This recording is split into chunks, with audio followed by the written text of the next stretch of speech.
ជំរាបសួរបងប្អូនថ្ងៃនេះដែរខ្ញុំចង់បង្ហាញបងប្អូនអំពីរបៀបធ្វើសាច់ជ្រូកប៉ាតេគ្រឿងផ្សំខ្ញុំប្រើសាច់ជ្រូកសាច់សុទ្ធកន្លះគីឡូទឹកធម្មតា120មីលីលីត្រម្សៅឆាឬក៏ម្សៅពោតចំនួន3ស្លាបព្រាបាយម្សៅដុតនំឬ baking soda យើងប្រើចំនួន3/4ស្លាបព្រាកាហ្វេអំបិល1ស្លាបព្រាកាហ្វេស្ករ1ស្លាបព្រាកាហ្វេម្សៅស៊ុបមាន់គឺយើងប្រើ1ស្លាបព្រាកាហ្វេដូចគ្នាហើយប្រេងឆាគឺយើងប្រើ1ស្លាបព្រាបាយនិងម្រេចម៉ដ្ឋគឺកន្លះស្លាបព្រាកាហ្វេនិងខ្ទឹមចិញ្ច្រាំឬក៏ម្សៅខ្ទឹមចំនួន1ស្លាបព្រាកាហ្វេទឹកកកចំនួន2ដុំចាឥឡូវយើងបដិគ្រឿងផ្សំយើងចូលគឺគ្រឿងរបស់យើងមានប្រមាណហ្នឹងគឺយើងប្រមូលដាក់ចូលទាំងអស់យើងដាក់ម្សៅពោតម្សៅ baking soda អំបិលស្ករម្សៅស៊ុបមាន់ម្រេចនិងប្រេងឆាហ្នឹងគឺយើងដាក់ចូលគ្នាអស់ទៅបន្ទាប់មកយើងកូរវាឲ្យសព្វយើងចាប់ផ្ដើមកូរឲ្យសព្វហើយយើងបន្ថែមយើងដាក់ទឹករបស់យើងដែលមាន120មីលីលីត្រហ្នឹងគឺយើងដាក់ចូលគ្នាហើយយើងកូរចូលគ្នាទាំងអស់ហ្នឹងទៅបន្ទាប់មកគឺយើងដាក់ទឹកកក2ដុំរបស់យើងចុងក្រោយគេយើងកូរវាបន្តទៀតទៅឲ្យវាឲ្យគ្រឿងរបស់យើងត្រជាក់ហើយបន្ទាប់មកគឺយើងយកវាទៅដាក់ចូលក្នុងសាច់ចំនួន1នាទីពេលសាច់យើង1នាទីហើយយើងយកសាច់ទៅកិនយើងកិនចំនួន1នាទីគឺកិនឲ្យម៉ត់បែបនេះដោយសារសាច់ខ្ញុំទិញគឺជាសាច់ដែលកិនស្រាប់អញ្ចឹងទៅខ្ញុំយកមកកិនថែមតែ1នាទីទៀតគឺវាជាការស្រេចហើយបន្ទាប់មកយើងចាប់ផ្ដើមលាបខ្លាញ់លើផ្លាស្ទិកដើម្បីបោកសាច់ឲ្យវាហាប់ណែនយើងលាបប្រេងបែបហ្នឹងមកដើម្បីកុំឲ្យសាច់យើងជាប់លើផ្លាស្ទិកនៅពេលដែលយើងដាក់សាច់ពីលើទៅយើងស្រួលបោកយើងត្រូវលាបវាឲ្យសព្វហើយបន្ទាប់មកគឺយើងចាប់ផ្ដើមយកសាច់របស់យើងហ្នឹងយកមកដាក់លើស្បោងរបស់យើងហ្នឹងមកហើយយើងចាប់ផ្ដើមបោកចាហើយសាច់ហ្នឹងគឺខ្ញុំខ្ចប់ជាពីរចំណែកអញ្ចឹងទៅគឺខ្ញុំដាក់តែពាក់កណ្ដាលមុនសិនដើម្បីយើងបោកទៅគឺវាហាប់ណែនល្អហើយយើងស្រួលក្នុងការចម្អិនបើធំពេកខ្លាចវាពិបាកអត់សូវឆ្អិនក្នុងហើយវាអត់សូវ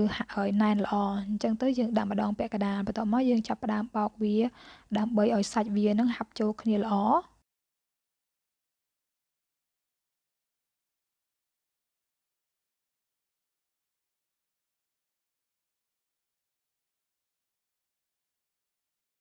ហើយបន្ទាប់ពីយើងបោកសាច់យើងបានហាប់ណែនល្អហើយបន្ទាប់មកគឺយើងយកអាកដាលុយមីញ៉ូមរបស់យើងហ្នឹងយកមកលាបប្រេងពីលើមកដើម្បីឲ្យពេលដែលយើងដាក់ទៅគឺអត់ជាប់សាច់នៅលើអាកដាលុយមីញ៉ូមហ្នឹងណា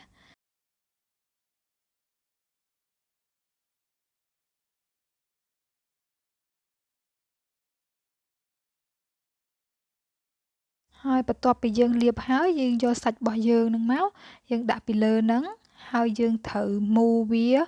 ខ្ចប់វាឲ្យណែនដើម្បីឲ្យសាច់យើងហ្នឹងគឺហាប់ល្អនៅពេលដែលយើងយកទៅចំហុយយើងមូរបែបណាក៏បានដែរឲ្យតែយើងគិតថាសាច់ខាងក្នុងហ្នឹងគឺណែនហាប់ល្អនៅពេលដែលយើងយកចំហុយទៅគឺវាអត់បែកសាច់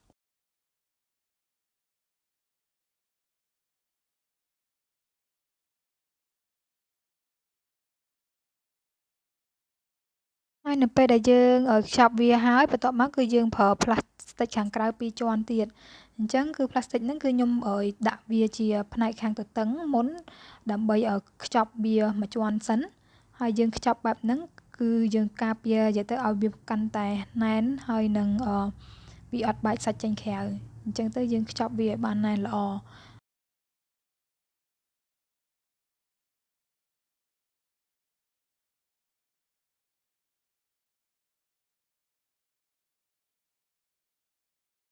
ពេលដែលយើងខ្ចប់មួយជាន់ហើយយើងថែមមួយជាន់ទៀតគឺយើងខ្ចប់បដោយម្ដងឲ្យវាកាន់តែណែនល្អមែនតែនគឺនិយាយទៅយើងយកទៅចំហុយគឺវាធានាហ្មងថាវាអត់ចូលទឹកហើយវាអត់បែកសាច់គឺវាហាប់ណែនហ្មងធ្វើវិធីបែបនេះងាយស្រួលជាងយើងប្រើស្លឹកចេកចងនិយាយទៅគេធ្វើប៉ាតេគេអាចប្រើស្លឹកចេកបានតែគ្រាន់ថាខ្ញុំនៅនេះវាពិបាករកស្លឹកចេកហើយណាមួយទៀតស្លឹកចេកយើងត្រូវប្រើពេលវេលាច្រើនដោយសារយើងត្រូវការចងអីចឹងណាហើយបន្ទាប់មកគឺយើងចាប់ផ្ដើមយកទៅដាក់ក្នុងឆ្នាំងចំហុយយើងដាក់ក្នុងឆ្នាំងចំហុយរយៈពេល20នាទីដោយយើងប្រើភ្លើងខ្លាំងនៅពេលដែលយើងចំហុយហ្នឹងយើងមិនបាច់បើកកំហុសវាទេយើងទុកវាចាំ20នាទីបន្ទាប់ពី20នាទីហើយយើងបិទភ្លើងយើងទៅហើយបន្ទាប់មកយើងទុកនឹង30នាទីចាំយើងយកមកកាត់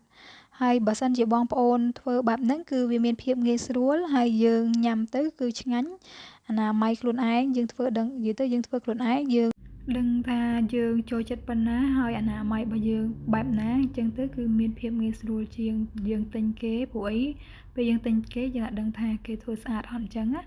ហើយប៉ាតេដែលធ្វើហើយគឺខ្ញុំយកមកចៀនញ៉ាំជាមួយនឹងទឹកសៀងបែបហ្នឹងគឺរសជាតិឆ្ងាញ់មែនតើហើយបងប្អូនអាចធ្វើជានំប៉័ងប៉ាតេឬក៏បុកល្ហុងប៉ាតេក៏ឆ្ងាញ់ដូចគ្នាដែរ